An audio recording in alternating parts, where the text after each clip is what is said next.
Shalom Aleichem, Shavua Tov, Umazal Tov, Eliyahu Navi, Zachor Letov. Mes chers amis, j'espère que vous allez tous bien, vous avez passé un bon Shabbat.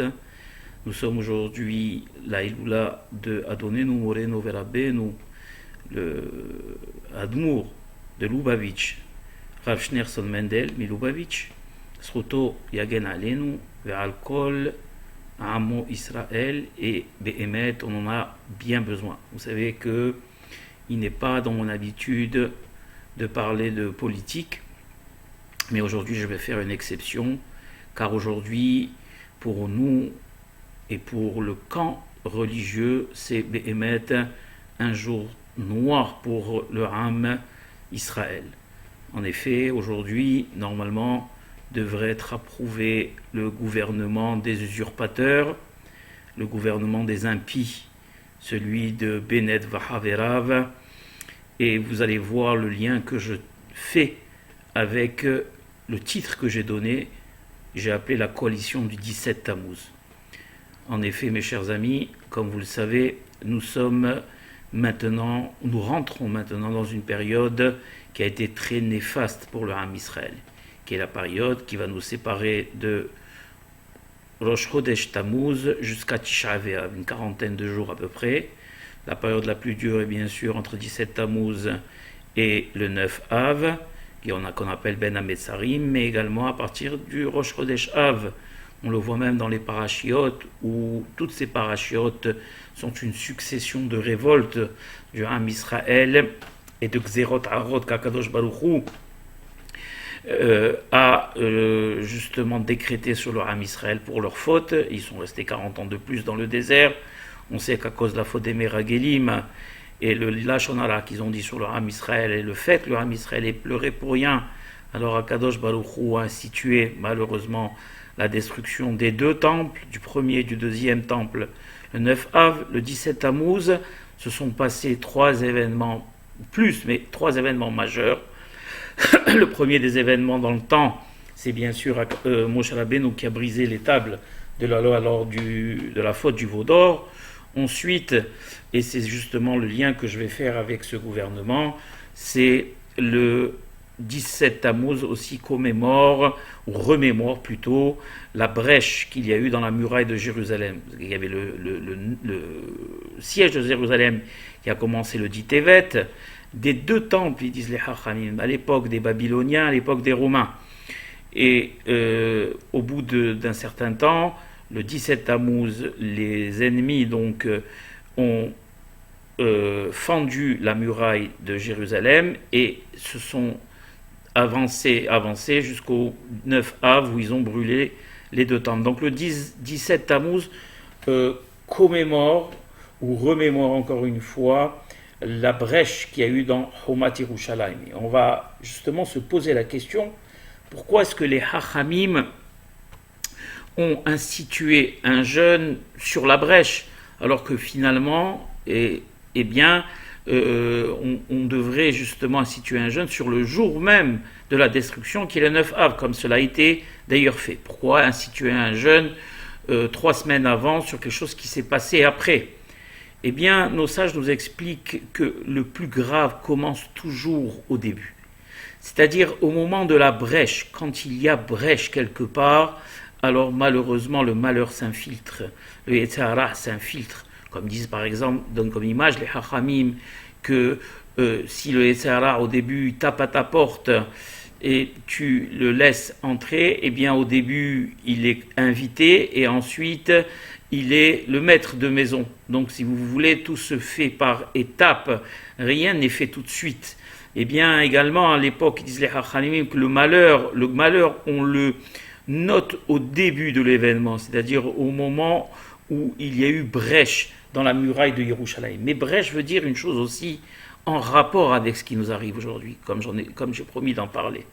Le gouvernement aujourd'hui qui va être nommé est un gouvernement rabotaï d'impies. Comme ils disent les Hachamim, comme il y a marqué le jour du Yom Kippourim, Akadosh Baruch Hu dit dans le Nusach qu'on lit dans la Hamida, et Asher hetarta timeti, vet Asher timeta hetarti. tout ce que j'ai interdit, que j'ai rendu impur, tu l'as autorisé, et tout ce que j'ai décidé comme étant pur, tu l'as souillé, tu l'as rendu impur. Eh bien, c'est exactement ce qui va se passer avec ce gouvernement. D'aucuns me rétorqueront que Binyamin Netanyahou n'était pas religieux, cela est vrai, mais à la différence, vous savez, moi je ne fais pas de politique, et moi je pense personnellement que la politique, rentrer dans la politique, c'est vendre son âme, c'est avi avot atum'a. Toute personne qui est rentrée dans la politique et qui n'a pas fait attention, très souvent et la plupart des fois, a renoncé à toutes ses valeurs.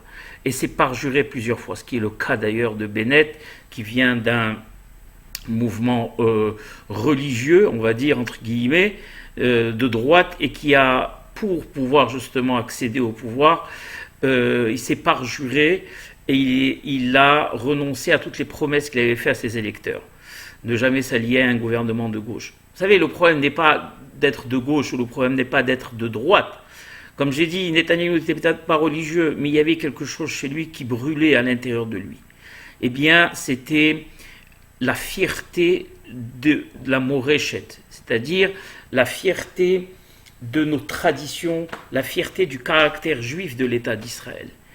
Et malgré le fait qu'il n'était pas religieux, c'est tout le temps insurgé quand il y a eu des parodies qui ont été faites sur nos fêtes, on l'a vu aussi, je l'ai expliqué, sur les téphilines, où il y avait eu un scandale, dans une émission on s'était moqué des téphilines, et Netanyahou on avait demandé à Netanyahou ce qu'il pensait de cela, il s'est insurgé contre ça, et il a dit que c'était bafouer Moreshet Israël, bafouer les traditions d'Israël, l'héritage religieux d'Israël, le caractère juif d'Israël. Et ça, il n'a jamais pu l'admettre. Il a donné toute sa vie, depuis qu'il a commencé en politique, il s'est entièrement donné justement à cela, c'est-à-dire conserver le caractère juif de l'État d'Israël. Car s'il y a eu une raison pour laquelle cet État a été créé, c'est pour regrouper les Juifs du monde entier. Et non pas pour justement faire que ce pays soit l'égal des pays d'Europe ou des États-Unis ou d'autres puissances occidentales. C'est-à-dire le modèle qu'on doit avoir, nous, c'est le modèle que nous a laissé Moshe Rabbeinu alav shalom.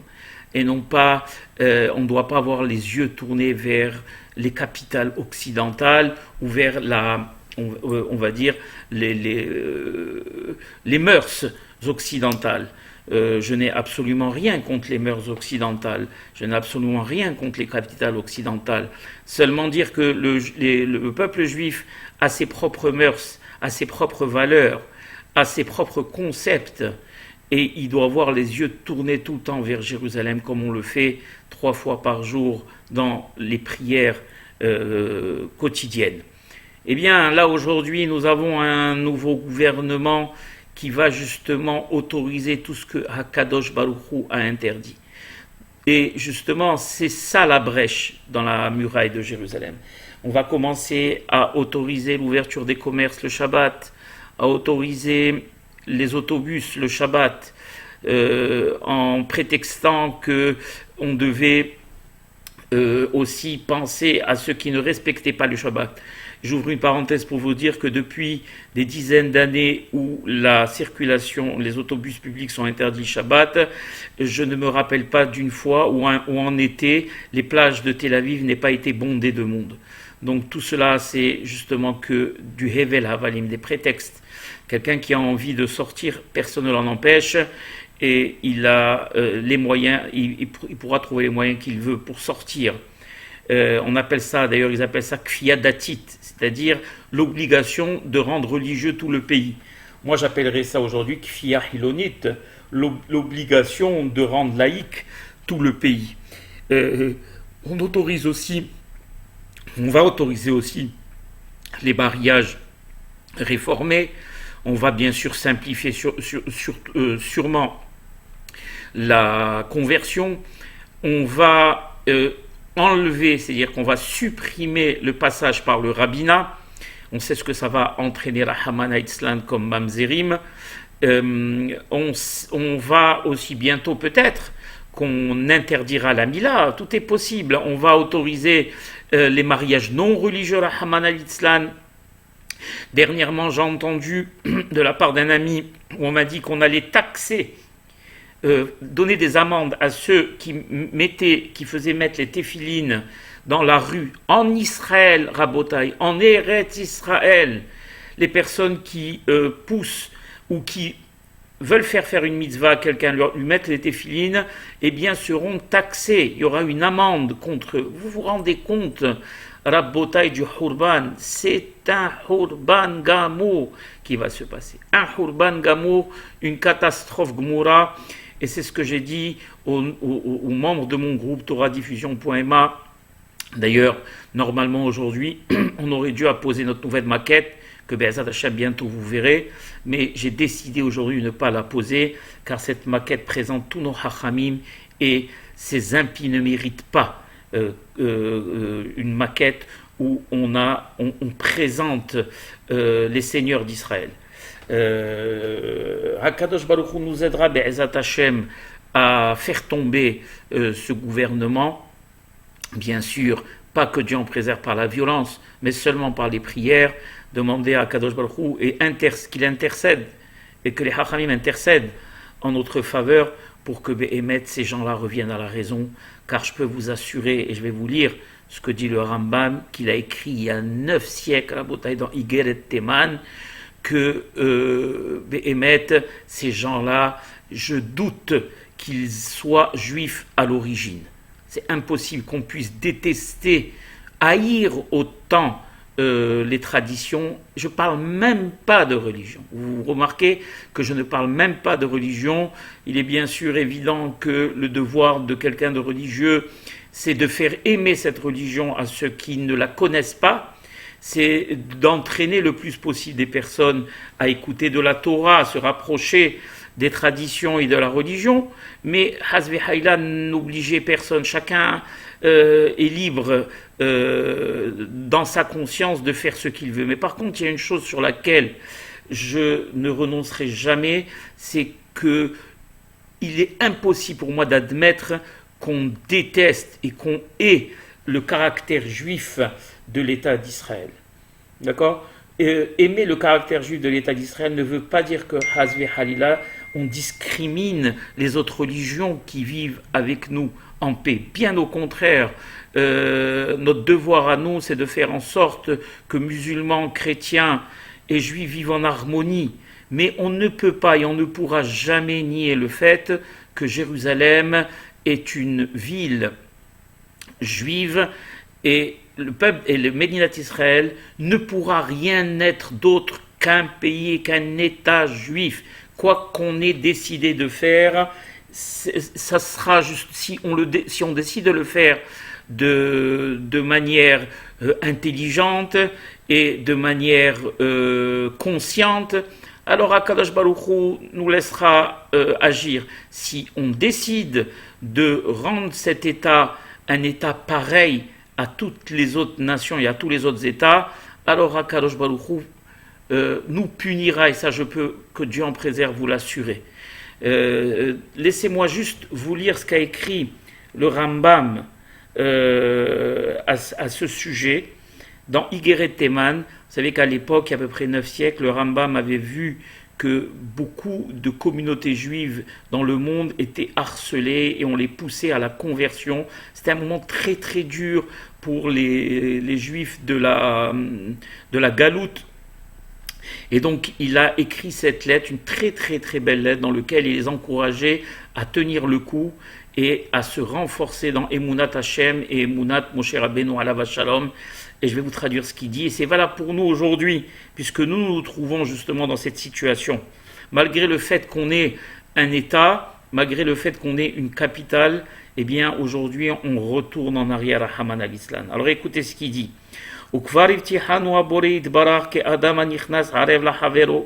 Et Dieu, Akadosh Baruch Hu, nous a déjà promis, comme une personne forte et fidèle promet à son ami d'être son garant.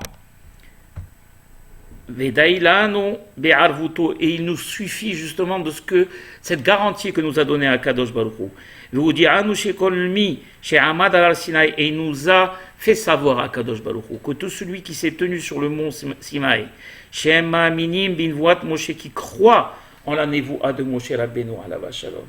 Or aujourd'hui, quand on décide que Dieu en préserve de bafouer tout ce que nous a laissé Moshe Rabbeinu, qui sont les mariages comme il se doit, Kedat, on dit d'ailleurs quand on se marie, Kedat Moshe ve Israël, comme Moshe nous l'a institué, et la tradition d'Israël.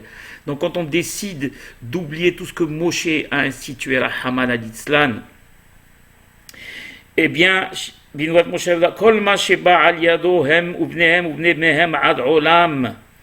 nous dit ici la chose suivante, que tous ceux qui croient et qui continuent à croire à ce que nous a institué Moshe Rabbeinu dans le Har Sinaï, qu'Akadosh Baruch Hu, il est garant pour lui. Et non seulement pour lui, mais pour toutes les générations à venir. Sheken Amar Akadosh Baruch Hu Itbarach, comme Dieu a dit à Akadosh Baruch Hu dans Shemot, Hine anochi ba elecha be'a ve'anan ba'avur ishma'am bedivrei amecha ve'gam becha ya'aminu le'olam. C'est-à-dire que Akadosh Baruch Hu, quand il s'est adressé à Moshe Rabbeinu, il a tenu à ce que cela soit aux yeux de tout le Ham Israël qui était présent au mont Sinaï, pour que le Ham Israël croit à jamais en la prophétie de Moshe Rabbeinu. Et croire à jamais en la prophétie de Moshe Rabbeinu, ça veut dire même 3500 ans plus tard, continuer à appliquer tous ces préceptes, tous les préceptes de la Torah Kedusha. Alors regardez ce qu'il dit maintenant. Pour cela, vous devez savoir que tout celui qui a dévié du chemin de la tradition et de la religion, regardez ce qu'il dit, Hanetuna bema'amad hahu, qui a été institué justement sur le mont Sinaï, dans la révélation sinaïtique, Eno misera anashimaem, ne fait pas partie de la descendance de ces personnes. C'est-à-dire qu'il explique ici le Rambam que Lieberman et consorts ne font pas partie du Ham Israël, du Zera Israël. Donc aujourd'hui, ce sont des goïms qui décident pour nous. Vechen amru rabbotenu zichram livracha al-kolj amistapek binvoa, et on dit les hachamim exactement la même chose pour tous ceux qui doutent de la prophétie donc de Moshe Rabbeinu, Rahaman al-Islan. On l'a vu dans la paracha de cette semaine où Korah s'était dressé contre Moshe Rabbeinu. On a vu sa fin, la fin atroce qu'il a eue. Et jusqu'à aujourd'hui, il continue dans le Gehinam à crier Nevuat Moshe Emet, Vetorat Moshe Emet, Unvuato Emet. Lo amdo avot avara Sinaï, il dit celui, nous allons à celui qui ne croit pas en la prophétie de Moshe, qui ne croit pas aux lois de Moshe, qui veut les changer comme on veut les changer à l'heure actuelle. Eh bien, les Hachaïm ont dit, nous garantissons que ses ancêtres n'étaient pas présents au Har Sinaï. Hamakom Yatzilenu, que Akadosh Baruch Hu nous protège et nous protège du doute. Ve'yachikmenu mikam hamashavot ameviot l'idée safek ve'yirimeshol, et que Akadosh Baruch Hu fasse en sorte qu'il est loin de nous les pensées de doute, que Dieu en préserve, parce que malheureusement aujourd'hui beaucoup de personnes, ils ne sont pas seuls, ces gens-là, ils ont traîné derrière eux, il ne faut pas oublier qu'ils ont 61 sièges à la Knesset. Si on enlève le parti Raham, ils ont 57 sièges à la Knesset, donc 57 sièges de voix juives qui ont voté pour eux et qui croient en leurs préceptes. Les Fichar Achinu Kol Israël. Voilà ce qu'il nous dit ici le Rambam. Pour cela, ça c'est une lettre qui a été écrite il y a 9 siècles. Pour cela, Achinu Kol Israël, mes frères d'Israël qui sont éparpillés dans tous les coins de la terre. Hayavi matem le hazek etc. Il faut qu'on se renforce et qu'on pousse les grands et les petits, et unir notre nation sur la vérité. La seule vérité, c'est celle de Moshe Rabbeinu, Torato Emet, Unvoato Emet, et que rien ne soit fait, que Dieu en préserve pour la changer. Ulharim Kolchem, et comme je l'ai dit dans mes cours, exprimer notre désarroi devant ce Hurban, que la Torah ne tombe pas, que Dieu en préserve et que elle soit comme elle est actuellement transformée, Rahman al-Islam. Et je tiens à ouvrir une parenthèse et à dire que nous aussi, les religieux, le camp religieux, avons notre responsabilité en cela. Et s'il n'y avait pas eu malheureusement, et qui continue à avoir au sein même des partis religieux, des bagarres, des controverses, des batailles pour le pouvoir, eh bien Kadosh Baruch Hu, il n'aurait jamais laissé cela se faire. Et nous sommes aussi bien évidemment responsables de ce qui se passe, Rahman al-Islam, comme il est marqué, Pnei Hador Kifnei HaKelev, chaque génération ont les dirigeants qu'ils méritent et qui sont à leur image, Rahman al-Islam. Et donc à nous, camp religieux, de réagir, de s'unir et de demander à Kadosh Baruch Hu qu'il annule cette gzera, kasha. Les émettre, c'est une gzera kasha. Et il faut faire savoir au public, chez Akadosh Baruch Hu ehad velo kish'ara hadim, qu'il est unique.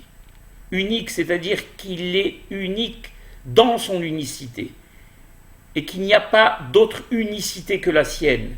Il n'y a pas d'autre unité. Car dans les autres unités, il y a division.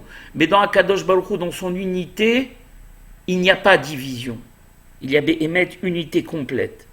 Olodia chez Moshe ou Nevio, et faire savoir que Moshe Rabbeinu, c'est le seul Navi du Ham Israël, et le seul Navi, le seul prophète d'Akadosh Baruch Hu, Veu Adon al Kol Neviim, et c'est le maître de tous les Neviim, Veu Shalem Mikulam, Veu Hamesi, mais Akadosh Baruch Hu, Masher aussi, Kehad Mikol Neviim, Lo Lefana Velo Le'acharav, et tout ce qu'il a obtenu, et tout ce qu'il a, on va dire, capté et transmis, eh bien, c'est le seul qui pouvait le faire. Et donc, tout ce qu'il nous a laissé, Moshe Rabbeinu, vient fatalement, inconditionnellement et de manière irrévocable, directement d'Akadosh Baruch Hu. Voilà. Et il dit ici, et qu'il ne faut pas ni enlever, ni changer, ni ajouter, velo legro ale olam, à jamais, veshlotavo met Hashem Torah zullata, velo tsivoy, velo azhara. Voilà. Donc il nous dit ici le Rambam, ce tzaddik, Yesod olam, que la Torah, elle est une, elle nous vient d'Akadosh Baruch Hu directement par l'intermédiaire de Moshe Rabbeinu, son seul prophète, et qu'on n'a pas le droit d'en changer une virgule, comme le projette de le faire ce gouvernement du 17 Tammuz que j'ai appelé, parce que Dieu en préserve de la même manière Haman al-Islam, que le 17 Tammuz a entraîné le 9 Av. Il faut prier de tout notre cœur que ce gouvernement, que Dieu en préserve, n'entraîne pas dans une forme, on va dire, dans l'Israël moderne, un 9 Av de nouveau, Rahman al-Islam. Daï l'école Sarot Am Israël. On a déjà eu assez de malheur avec cette épidémie qui n'est pas encore terminée. On a eu les meilleurs qui sont partis de toutes nos communautés et on n'a pas besoin de malheur en plus. Voilà ce que je voulais dire en ce dimanche qui est un dimanche noir. Yom Rishon, c'est vrai, qui est un dimanche noir pour moi en tout cas et pour le camp religieux.